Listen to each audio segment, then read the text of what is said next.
Okay. Shu-Heng, you can start. Okay, thank you, Shada and Mike. Yeah, it's an honor to speak here at the Ultra Quantum Matter seminar. So today I'm going to talk about fractons going beyond standard quantum field theory. This is based on a lot of work with Pranay Gorentala, Hota Lam, and Nadi Seiberg. Let's get started. So let me start with some introduction on why we think this topic is interesting.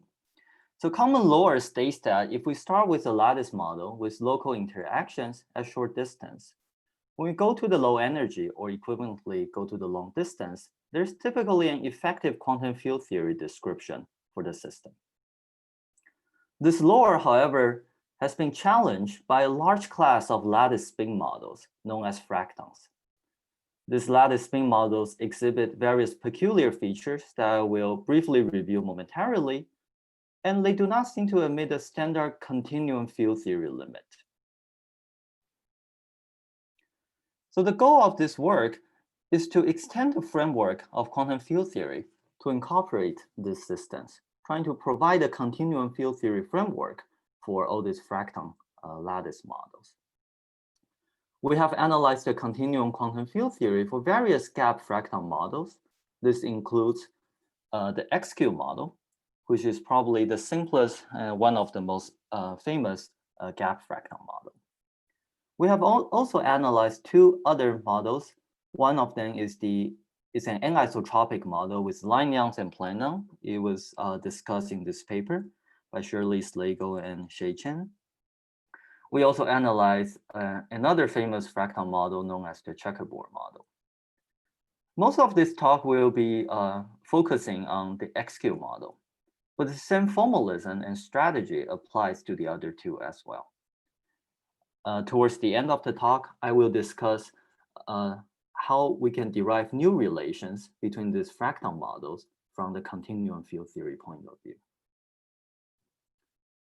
So to begin with, let me give a lightning review on what the XQ model is.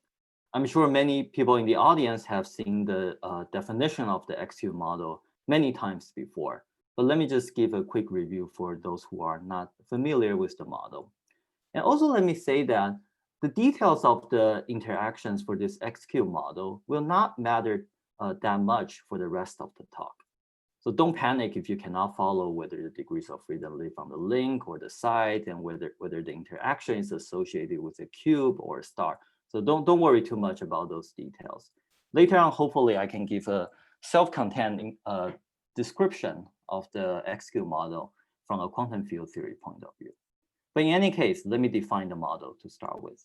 So this model was introduced in this paper by Vijay, Haah, and Fu back in 2016. It's a lattice model, and we will be working in the Hamiltonian formalism. So the space is a three-dimensional cubic lattice. On each link of the lattice, we have a two-dimensional Hilbert space. You can think about it as a spin 1/2 qubit with the Hilbert space generated by the spin up and the spin down state. Associated with each link, there's a pair of Pauli matrices, which I denote by sigma 1 and sigma 3. The subscript L tells you which link it lives on, and the Pauli matrices obey the standard commutation relation. Okay, so this is the Hilbert space is just a tensor product of all these local Hilbert spaces. And now I just have to give you the Hamiltonian of this lattice model. The Hamiltonian is made out of local interactions. It's a sum of several two types of terms. The first kind is what I call an A term. It's associated with a cube in the three-dimensional cubic lattice. That's what this subscript C stands for. For each cube, we have 12 different links around the cubes, and we just multiply the sigma 1 Pauli matrix around the cube together. So there are 12 different terms in this product. And in the Hamiltonian, we sum over all the cubes in our three-dimensional cubic lattice. The second kind of term is what I call a B term.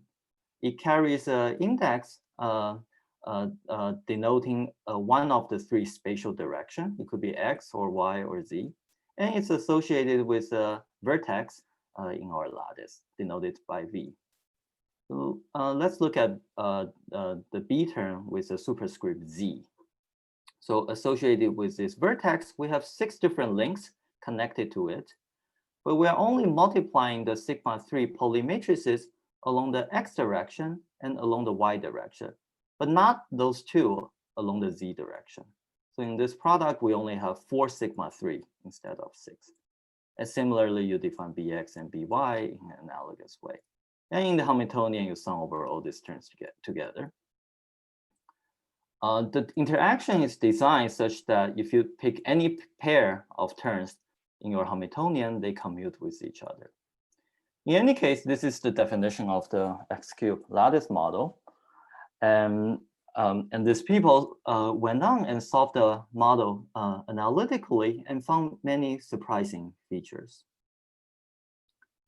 So let me review a few of the peculiar features of the X-cube models. First, the model is a gap model. So there's a finite energy gap between the ground state, and the first excited state. And the first peculiarity is that the number of ground states in this lattice Hamiltonians grows exponentially in the linear size of the system. So here Li is the number of sites along the I direction. Here I'm assuming periodic boundary condition. The ground state degeneracy is given by this formula. It grows exponentially in a way that's sub-extensive in the size of the system. And it becomes infinite in the continuum limit. So already at this step, because of the infinite ground state degeneracy, it suggests that this lattice model does not seem to fit into the standard framework of quantum field theory. But at this point, you might be thinking that this huge ground state degeneracy is just some accident. It might just be some very fine-tuned phenomenon. And it could be that if you add some small local perturbation, it will generically lift the ground state degeneracy and leaving only a finitely many of them.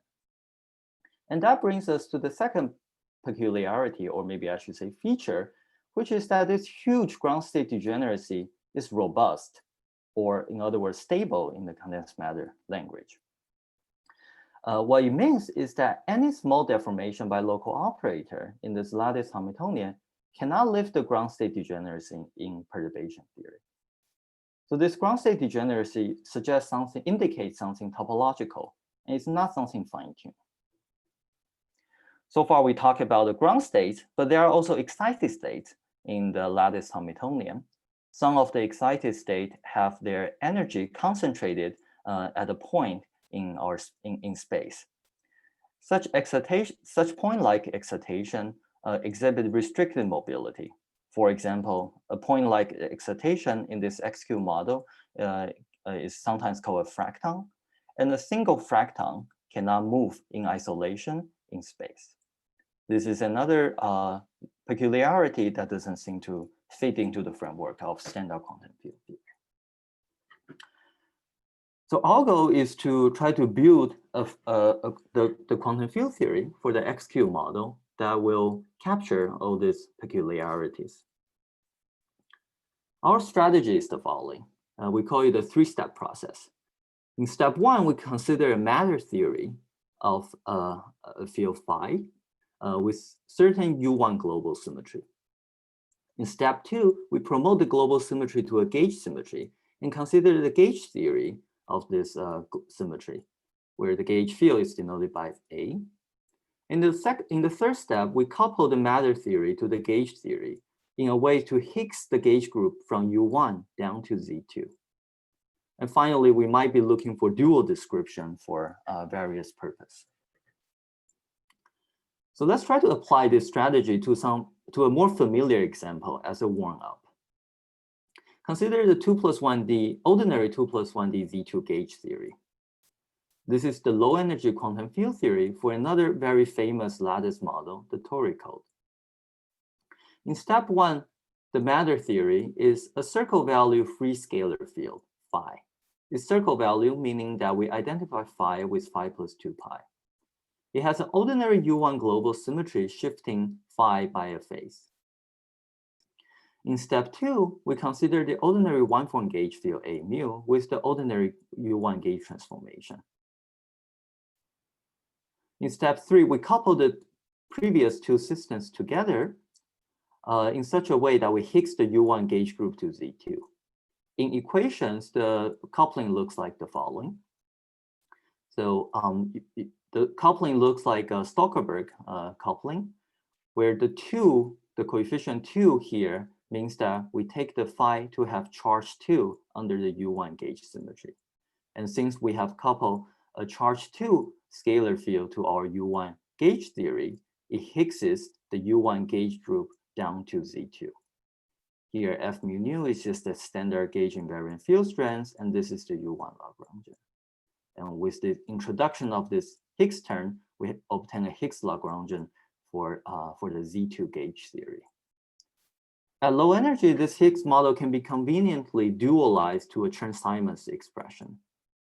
In 2+1 dimension, a real scalar field phi is dual to another copy of a one-form gauge field, which I denote by A hat mu. This is the standard electromagnetic duality in 2+1D. After going to the low energy and performing this dualization, we can trade this scalar field phi with this one-form gauge field A hat and dualize this Lagrangian to this form. This takes the form of an off-diagonal Chern-Simons theory. It's off-diagonal in the sense that we have two gauge field A and A hat, and the action is AD A hat. The 2 here means that it's a Z2 gauge theory coming from the coupling coefficient here. So that's the story for the ordinary 2+1D Z2 gauge theory, which is the low energy limit of the toric code. Let's put the toric code and the XQ model side by side. The goal of the talk today is to try to identify this missing corner. So what is the low energy quantum field theory for the 3+1D XQ model? As we will see, the low energy theory is some kind of a Z2 tensor gauge theory. And its Lagrangian is also of a Chern-Simons or BF type. I will explain the notation later on. But before we go into the details, let me just outline some notable features about our quantum field theory for the XQ model. First of all, in all these papers that we wrote, that we have written, all our continuum field theories are free, meaning that the Lagrangians are Gaussian. This is to be contrasted with the lattice model at short distances. In the UV, the lattice model is interacting, and we have various interaction between the degrees of freedom at different lengths. But once you go to the low energy at long distances, all this continuum field theory are free, and there's really no excuse for us not being able to solve them completely. Even though they are free, there are various new elements in our non-standard quantum field theory. First of all, our space-time symmetry is rather limited. We have the continuous translations in space and in time. But we don't have the continuous rotation symmetry. We only have the 90-degree rotation symmetry, which forms a cubic group in 3+1 dimension. In ordinary relativistic field theory, fields are in the irreducible representation of the Lorentz group. That's why we have scalars, fermions, one form, two form, etc. Since we only have the cubic group rotation symmetry in space, our fields are going to be in the irreducible representations of the cubic group, which are listed as follows. So the details of these representations are not going to matter too much for the rest of the talk, but just bear in mind that our fields are leaving certain representations of the cubic group. So this is the first new element. The second one is that our non-standard quantum field theory have various exotic global and gauge symmetries, and some of them are subsystem symmetries, and they're going to play an important role in the analysis of this free quantum field theory. And finally, which is perhaps the most bizarre of all, is that various discontinuous field configurations are going to play an important role in our continuum quantum field theory. So now we are ready to apply the same three-step process for the XQ model. We follow the same strategy in the toric code, except that we replace the U1 global symmetry by a subsystem U1 global symmetry. And then we just follow the same steps. So in step 1, we consider matter theory.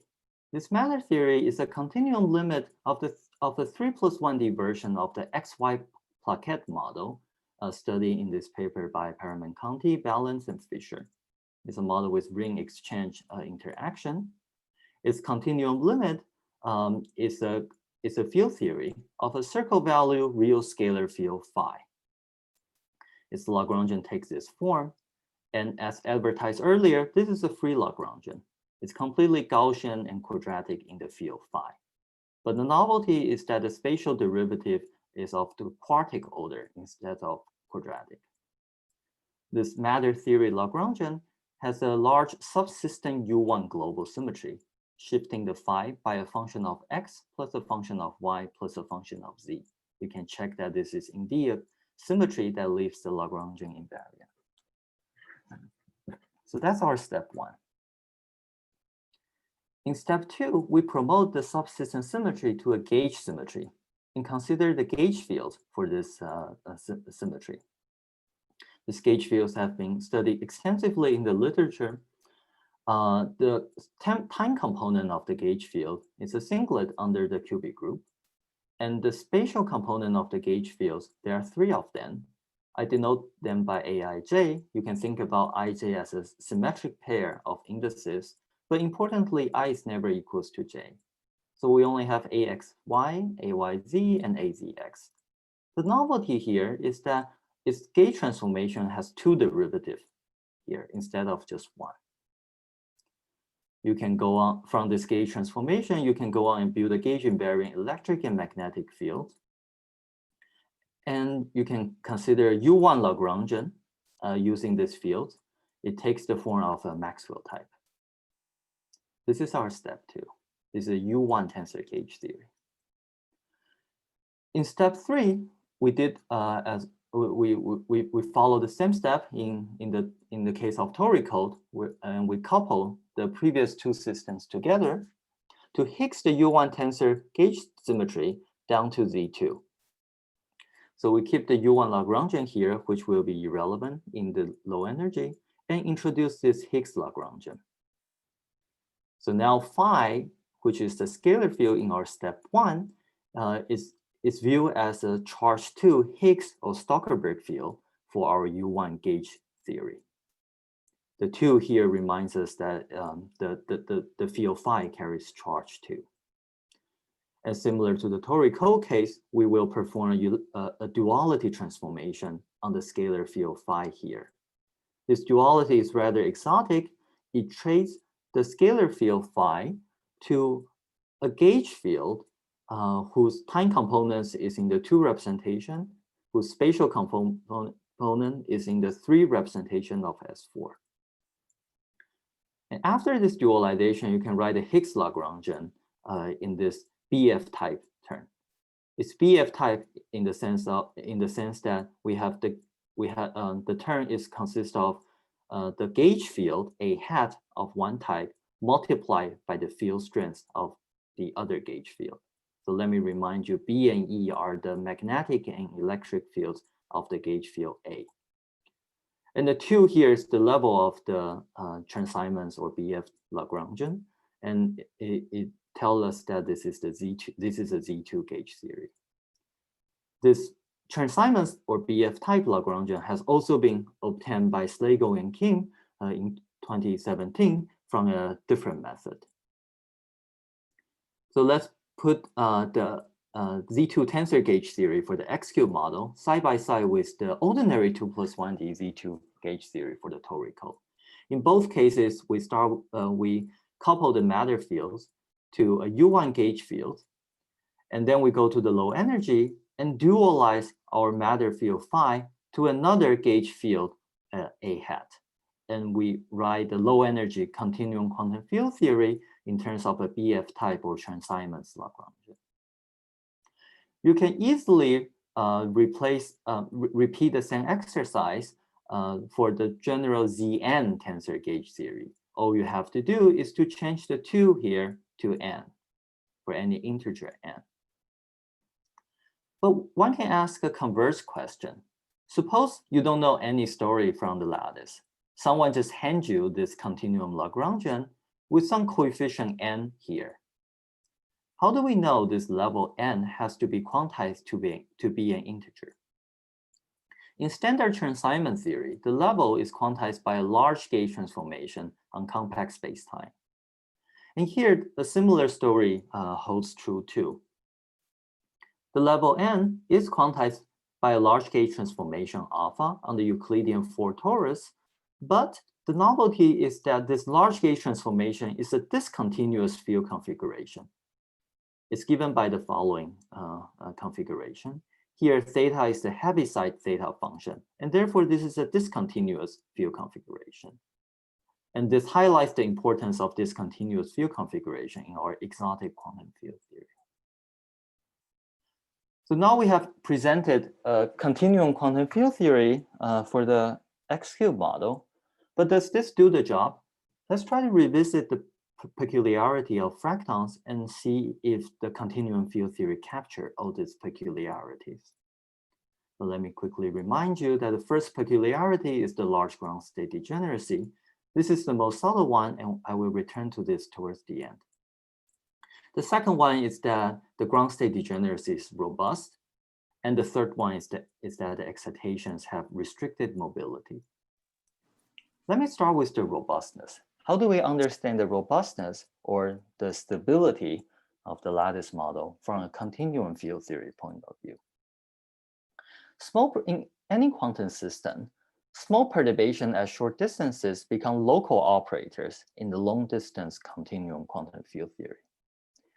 If this perturbation is relevant, it will correspond to a relevant local operator in the quantum field theory, and that would generically destabilize the system. Our continuum field theory is given by this Lagrangian. From this Lagrangian, we can let's consider the equation of motion. The equation of motion sets all the local operator of this Lagrangian to 0. All the local operators of this Chern-Simons Lagrangians are the electric and magnetic fields of the gauge field A and A hat. And the equation of motion says that they are 0 on shell. Since there is no local operator on shell in our Z2 tensor gauge theory, it is robust for the reason I just said above. And I should say that this feature is similar to the ordinary Chern-Simons theory for the ordinary topological phases in 2+1D. So that's how the continuum field theory captures the robustness of this exotic lattice model. Next, we move on to the restricted mobility of the excitations on the lattice. But before we explain the restricted mobility, we should first emphasize that our continuum quantum field theory sits at a very low energy limit in the RG flow. The lattice model is gap. If you go to the deep IR, you only see the ground state. All the other excited states are heavy from a low energy continuum field theory point of view. Therefore, all the excited states are not going to be in the Hilbert space of our continuum quantum field theory. So how are we going to explain the restricted mobility for the excited states of the lattice model if they are not captured by the state in our Hilbert space? There's a standard answer to this question. The excited states on the lattice, they do not become states in the low energy quantum field theory. Rather, they become defects from a low energy observer. By defects, I mean various Wilson lines or strips that you can build out of your gauge field. In our Z2 tensor gauge theory, we have two kinds of gauge field. We have the gauge field A, which I wrote here, and A hat. In this talk, I will probably only discuss the defect made out of A. There's an interesting counterpart of the story for the Wilson defects made out of A hat. The simplest kind of Wilson defect is to take the time component of our gauge field A0 and just integrate it from past infinity to future infinity. And along this whole integral, A0 sits at a fixed point in space. So the word line of this Wilson defect looks like follow. It sits at a point in space and just extend indefinitely in time. This describes the Ward volume of a single fracton. In an ordinary gauge theory, you can we not only have A0, but we also have AX, AY, and AZ. In an ordinary gauge theory, you can write down a gauge invariant Wilson line for a curve, for an arbitrary closed curve in space-time, where you only have to add to this integral by dx ax plus dy ay plus dz az. And and it's easy to see that Wilson line is gauge invariant under the ordinary gauge transformation. Here, however, we don't have that luxury. We do not have the ordinary connection ax, ay, az. Rather, we only have this axy, ayz, and azx. And their gauge transformation comes with two derivatives. And it takes a little bit of work to convince yourself that using A0 and Aij, it's impossible to write down a gauge invariant Wilson line that has support on a general spacetime curve. And that's the reason why a single fracton cannot move. It follows from the gauge invariance of the gauge field in the low energy quantum field theory description. And this explanation in terms of the gauge invariance, the precursor of this idea is in terms of the dipole charge conservation discussed by Pretko. Can I ask two naive questions? Yeah, please. Okay, the first is, in the original lattice formulation, it's far from obvious, at least to me, how you would put the thing on more general shapes of the lattice. In your continuum formulation, which is more analogous to a Chern-Simons theory, yes, is it obvious how to break the cubic symmetry and put the thing on more general spaces? Yeah, so that's a very interesting question, and I should have said that, and thanks for asking me that, because I should have said that throughout this talk, I'm going to restrict myself to flat spacetime, but I should say that there are ways to put this theory on more general manifold, and that has been discussed in the literature both for the lattice and for the continuum field theory. But it's not manifest from the way we write the Lagrangian here, because the way we write the Lagrangian here uses heavily the S4 symmetry. But in the actually in a very recent paper by Kevin Slagle and in some of his past work with his other collaborators, they have another way of writing the continuum Lagrangian, which makes it manifest how to couple to more general manifolds. But I will not discuss that formulation in this talk. But I'll be happy to chat more about it. It's very interesting. Sorry, and I had one more naive question. If you go back to your Wilson line. Okay. This is very naive, but is it obvious the theory has to have the unit charge in its spectrum and couldn't start with, for instance, charge 6? So I interpret that question as asking, how do I know what's the restriction on the coefficients here? Correct. Right. So can I put, I don't know, square root 2 here? So the answer is that the coefficients here is quantized to be an integer by a similar large gauge transformation that I discussed in previous slide. So this proceeds as in the usual Chern-Simons or gauge theory, where the exponent of the Wilson defect is quantized appropriately by the large gauge transformation.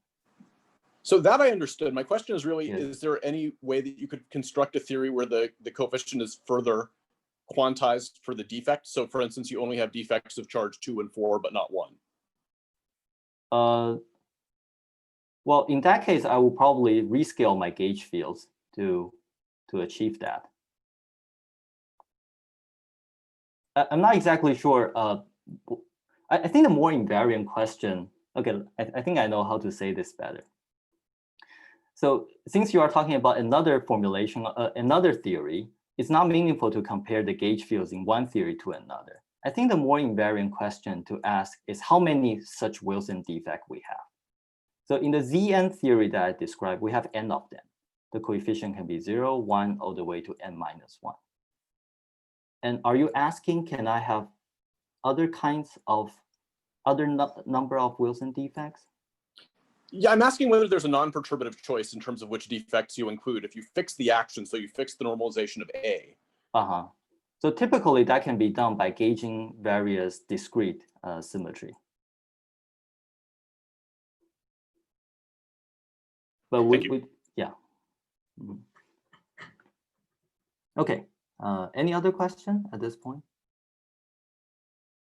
All right, then, okay, so where were we now? So I was explaining the restricted mobility of the excitations on the lattice from a continuum field theory point of view.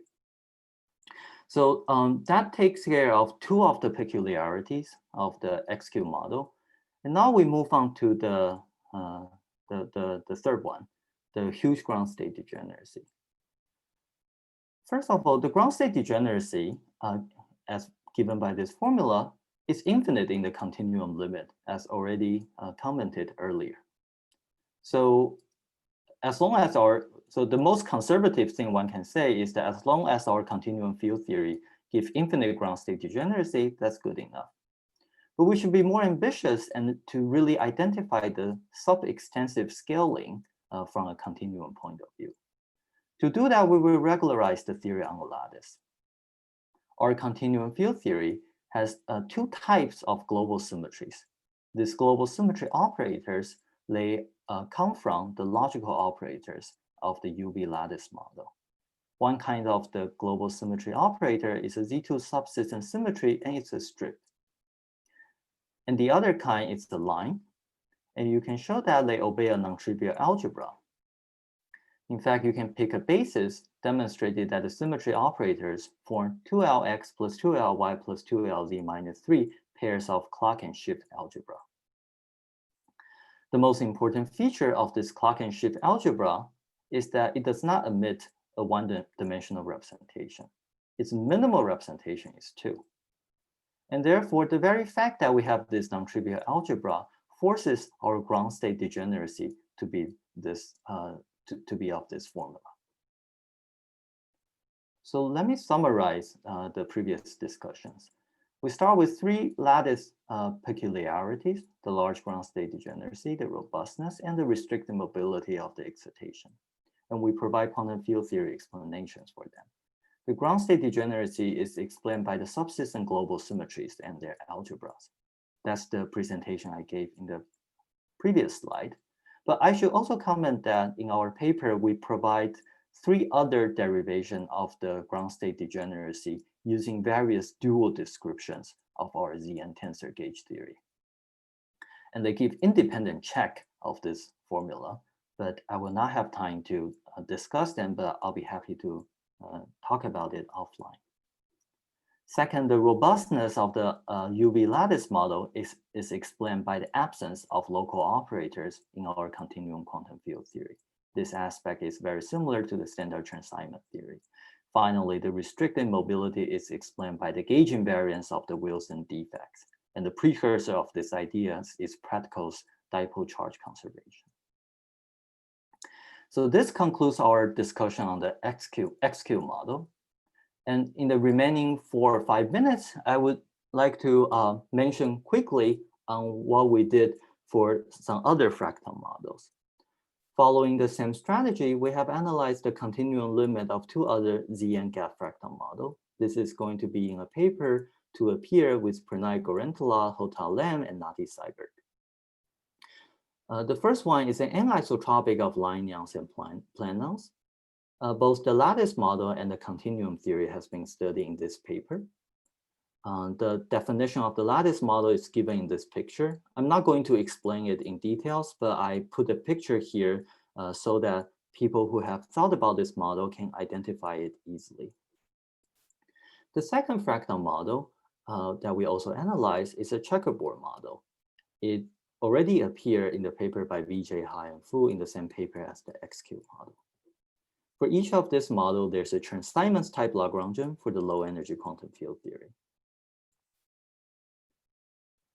And our continuum field theories for the XQ model, for the anisotropic model, and for the checkerboard model reveals new relations between them.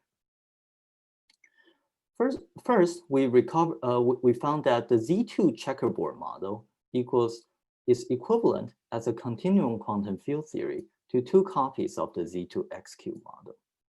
The lattice version of this statement was already established in this paper, and here we provided a field theory proof using standard quantum field theory techniques. The second observation we have is that our ZN checkerboard model is not equivalent to 2 copies of the ZN XQ model if n is greater than 2. So in this story, there's something really special about n equals to 2. Instead, our ZN checkerboard model can be obtained from the anisotropic model in the following ways. So to say that, let me go back to the previous slide and mention one thing. The XQ model has the cubic group 90-degree rotation symmetry. So does the checkerboard model. The anisotropic model is a little bit special. It's not invariant under the 90-degree rotation in all directions. It has a preferred direction, as you can see from this lattice picture. It has a preferred direction Z, and it only has a Z4 90-degree rotation on the XY plane. And that's why it's called an anisotropic model. To compare the anisotropic model to the checkerboard model, we have to make it isotropic. So the most obvious and stupid way to make it isotropic is just to take 3 copies of the anisotropic models, one along the X direction, one along the Y direction, and another along the Z direction. And what we found is that if you take 3 copies of them and gauge a certain Z2 subsystem symmetry of this decoupled theory, you recover our ZN checkerboard model. And this is a new relation between the Fracton models that we derive from the continuum field theory point of view. And at this moment, we are not aware of lattice picture to see this equivalence. Okay, so I think I'm almost right on time. Let me just quickly go through the conclusion. So we extend the framework of quantum field theory to incorporate fractons. Our quantum field theory are non-standard in various different ways. Perhaps most notably is that discontinuous field configurations are important, for example, in quantizing the level of our Lagrangian. The low energy Lagrangian for the XQ model takes this form. It's a Chern-Simons type Lagrangian, and it captures all the universal peculiarities of the XQ model.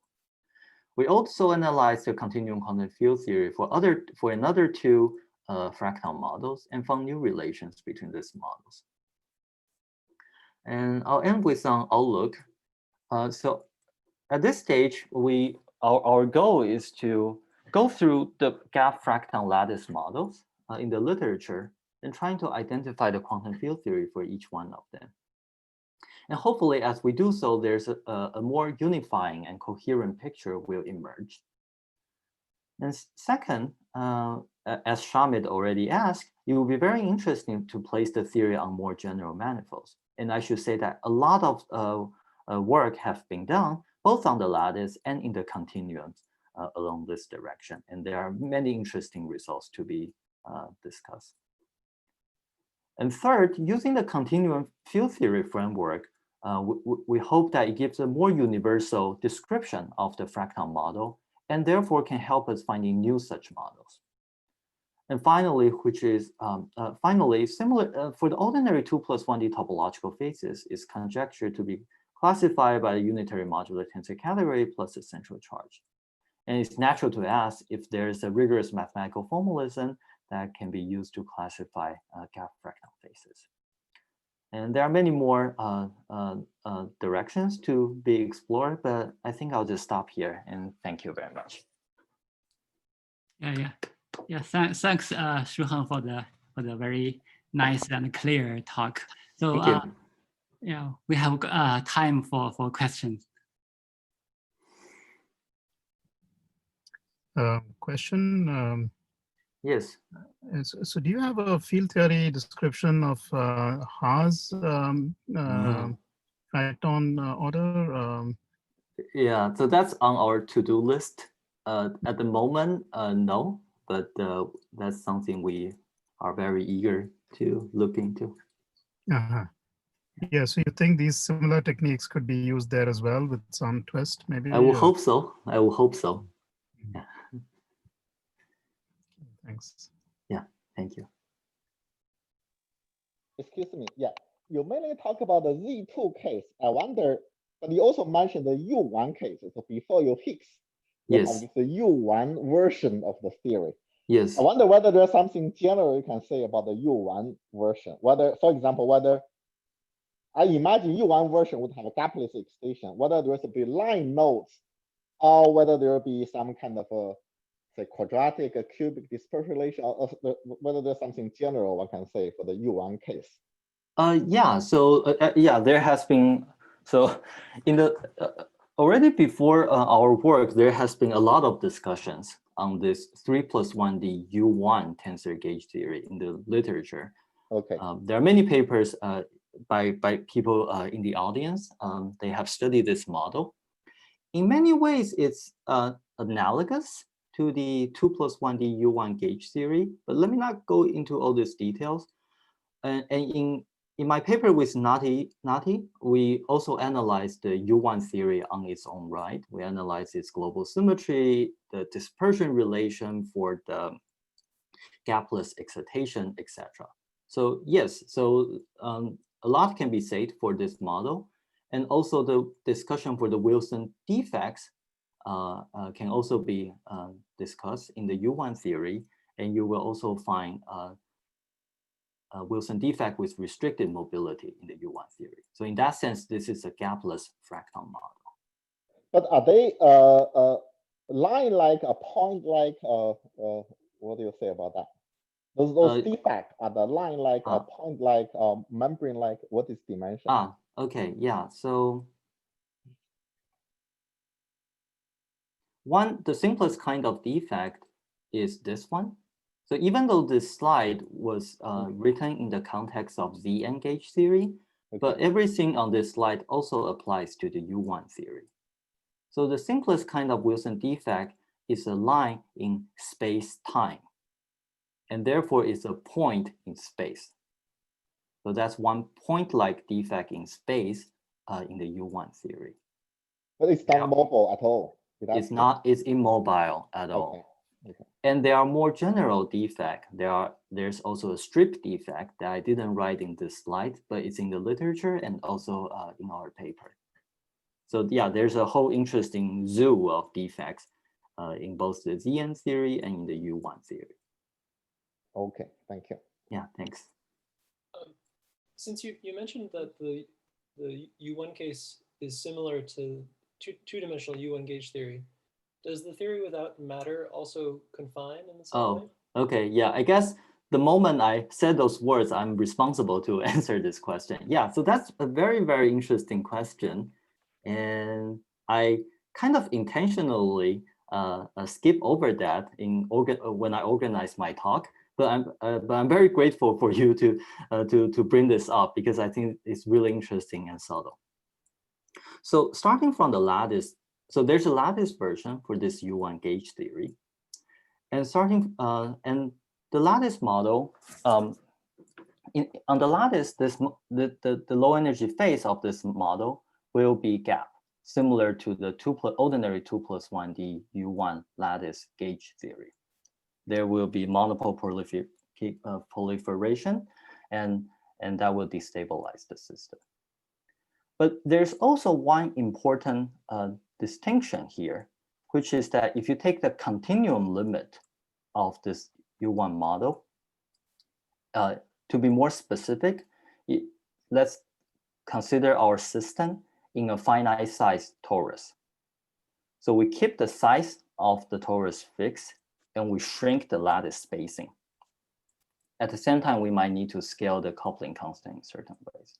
If you take the continuum limit in this way, then the continuum field theory is gapless at low energy. And one way to see that is to analyze the monopole operator from the continuum field theory point of view, which we did in one of our papers. And what you will find is that in the continuum limit, the monopole operator in this 3+1D U1 tensor gauge theory is actually irrelevant. In fact, it's infinitely heavy, so it's infinitely irrelevant. And therefore, this U1 tensor gauge theory in the continuum is gapless. Hello? Sorry, are you really making a distinction from the 3D case? Because there's also, of course, a non-compact gauge theory in 2 + 1 dimensions. Which is so here I'm only talking about the compact one. So here is a capital U1. So you mentioned that your scaling limit involves scaling the gauge field. Is that not making it? Oh, sorry, scaling the coupling. Maybe I misspoke. Scaling the coupling. Yeah, does that not also make it non-compact? No. I'm not. The gauge fields are still properly quantized with properly quantized periods and fluxes. So I'm not scaling the gauge fields to be R. The gauge group is always taken to be a compact U1 gauge group. So you're saying there's something really special about this continuum theory? Yes. Could you say a little more about what's different? What's different is the monopole operator in the continuum theory. So the monopole operator here, will carry, okay, let me go back a little bit. In the 2 + 1D ordinary U1 gauge theory, it has an electric one-point symmetry and a magnetic zero-point symmetry. The monopole local operator of the ordinary 2 + 1D U1 gauge theory carries charges under the ordinary magnetic zero-point symmetry. And it's a relevant operator in that case. In our case, our 3 + 1D U1 tensor gauge theory has an electric symmetry and a magnetic symmetry. Both symmetries are certain kinds of exotic subsystem symmetries. The monopole operator similarly carries the magnetic symmetry in this U1 gauge theory. What we show in the paper is that any operators or states carrying that subsystem magnetic symmetry will necessarily have infinite energy. So that aspect is the crucial difference between this 3 + 1D theory and the 2 + 1D theory. So that means that the monopole operator in this 3 + 1D theory is infinitely massive and is infinitely irrelevant, and therefore it does not destabilize the system. Thank you, very interesting. Thank you. Sorry, I noticed some audience may not be able to ask questions. I think you can simply unmute yourself. Hello, can you hear me? Yeah, I can hear you, Michael. Oh, sorry, is it Shenke or Michael? Yeah, okay. right, it's me. Oh, sorry. Yeah, so in the early days of starting the U1 version of the theories, actually, many of us were baffled by some puzzling fact. For example, about the Paramikhantes theory. Yes. So let's go back to the previous slide. Yeah. Yeah, right. So I mean, yeah, I believe it happens the same way in the second line of the equation. I mean, yeah, exactly. Yeah. So yes. The correlation function of many operators, actually the scaling dimension or how the operator falls in the space-time depends on the cutoff. Yeah. Depending on how you regularize the theory. That actually, well, I mean, so I just want to know what your general view about this. So is this a problem, or do we just have to keep the regularization of the theory in mind whenever we calculate anything? So from the continuum point of view, there's a natural way to take the continuum limit, which is the one I described earlier. So we take the size, so we put a system in a finite size torus, where the length, as we take the continuum limit, we fix the size of the torus, at the same time shrinking the lattice spacing. So this is the continuum limit that's most natural from our point of view. And in that continuum limit, then there's an unambiguous statement to be made. You can analyze the relevance or irrelevance of various local operator from the continuum field theory point of view, and that will tell you whether the system is stable or not. Yeah, right. But actually, my recollection from the for example for the Paramikhantes theory is that the scaling dimension will depend on the cutoff. That's right. So well, So indeed, so in that case, in the continuum limit I described, the scaling dimension will go to infinity, and therefore it's an irrelevant operator in the continuum limit. Oh, that's what you mean. Okay. Yeah. That's what I meant. Yes. Okay, fine. Okay. Okay, so since we run out of time a little bit, so let me simply stop recording, and I will keep the Zoom on. People can go on to ask a question and discuss. Okay, thank you, everyone.